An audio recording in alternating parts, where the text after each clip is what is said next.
That was actually the golden age of Indian publishing.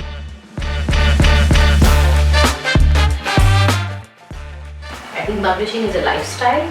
It becomes part of your DNA. I interned here for 6 months. If you talk to some of the older leadership here, they'll be like, she refused to leave. It's safe to say that.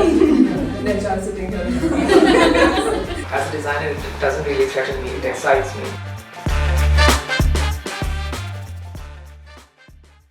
Hi guys, I'm Gurmehar Kaur. I am an author at Penguin India, and today I've had the wonderful pleasure of hanging out with the entire team across departments of the company, and I'm very excited to meet them. Hi, my name is Arjun. I work in the people team at Penguin Random House India.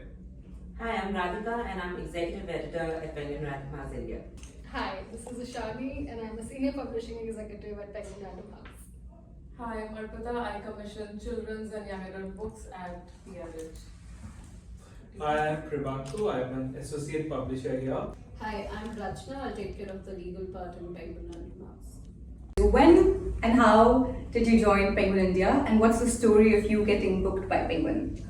I was booked by Penguin, I think when I was a kid, because my granddad had a library full of Penguin books. So I think that's where I started reading, very young actually. And when did you join the company? How many years has it been? I know there's been a lot of chatter of everyone discussing their age or I being think in I the company. complete 5 years next year. 5 years? Safe to say that. Yeah, they're just sitting here. So going to the HR, when did you join? I joined in 2015 and towards the end of the year. Yeah. So I'm in October, yes. And- So it's almost 7+ years now. And what's the story of being booked by Penguin?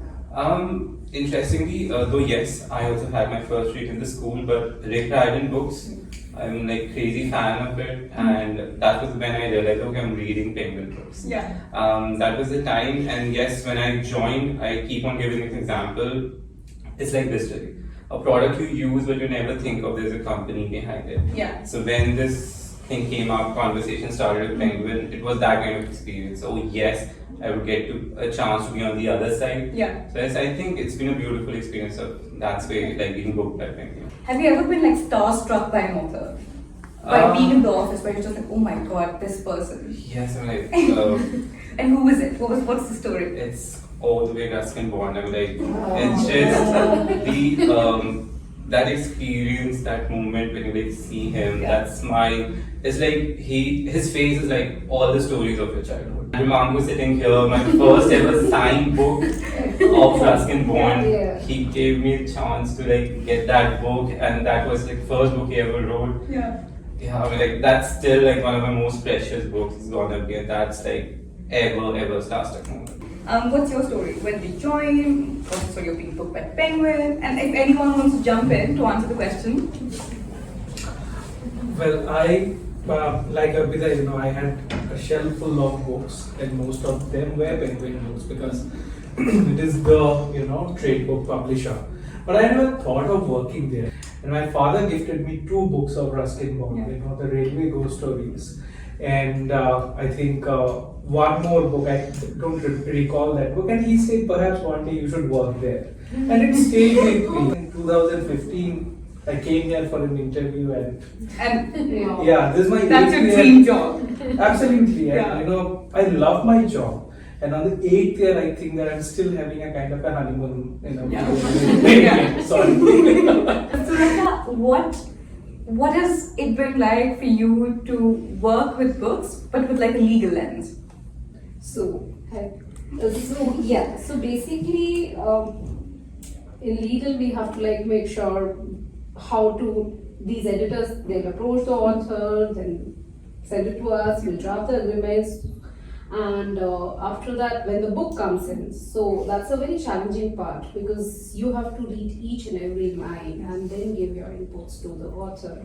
And sometimes in India there are 2 different things. You have the right being an individual to talk about it, but when it comes for the commercial use, certain things you cannot talk. We'll restrict them. So I have to protect my authors, I have to protect my company, I have to protect my editors, and definitely protect us also. So that's what we do.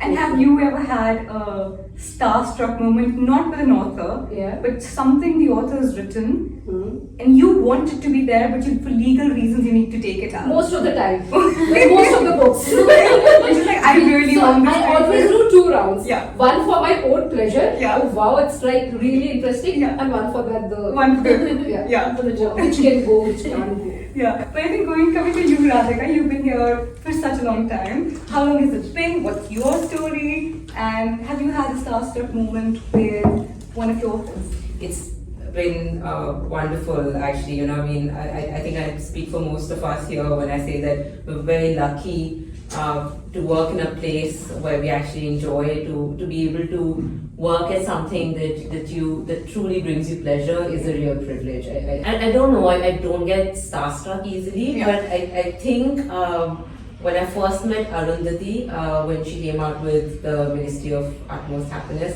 Yeah. I think that's about the closest I came to being starstruck. Yeah. You know, we had this lovely editorial lunch with her where we were able to ask her all kinds of uncomfortable questions. Yeah. But I think just, you say that these questions and answers would not see the light of day, but maybe we could just open the door a little bit for some light. What did you ask her? What did you say? Oh, I mean, Yeah. honestly, because you were asking the others about when they were booked by Penguin, and I was thinking that, I think most of my childhood, and we all grew up reading Penguin books, but as a reader, you don't realize, you never see who published a book. All you care about is the story. So I think it was very, very late in my life when I actually realized that there was a little bird which kind of appeared in most of the books I loved. It was coincidence almost, but that was actually the golden age of Indian publishing, Indian writing, and that was Arundhati's book, right? God of Small Things, and that is what I spoke to her about because that book left like an indelible mark on my soul. I interned here for 6 months. If you talk to some of the older leadership here, they'll be like, she refused to leave. I mean, when you know what you want. So Asking, the same question to you, just to sort of like set the conversation. What's your story? What's your story? As Penguin. I feel like, that's going to be a memoir. But yeah.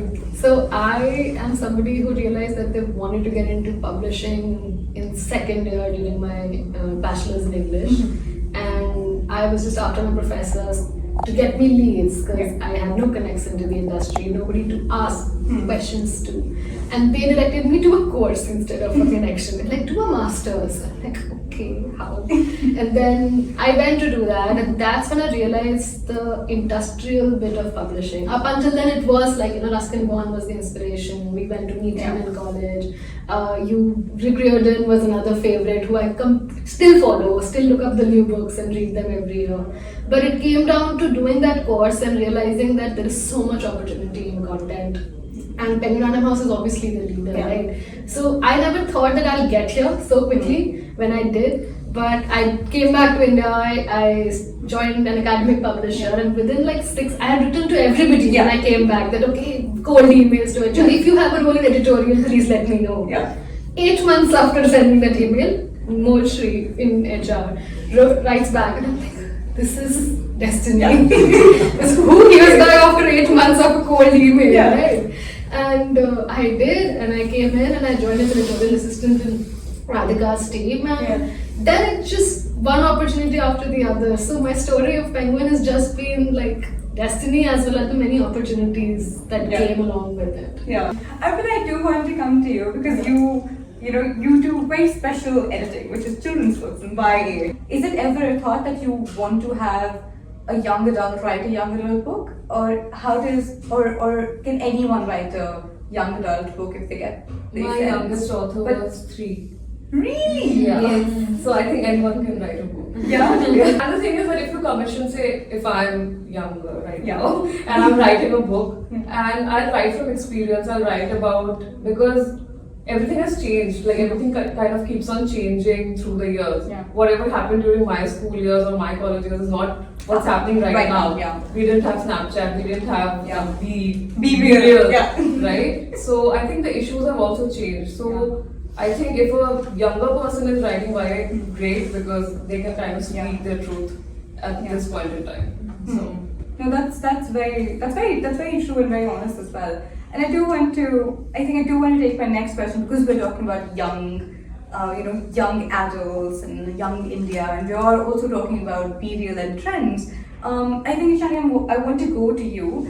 How, ever since there's definitely this sort of rise of Eastern pop culture, for example, let's say K-pop, and you look after the Southeast Asia side of the books here. So how, in your time here, has the reception towards Southeast Asian literature changed because of these trends?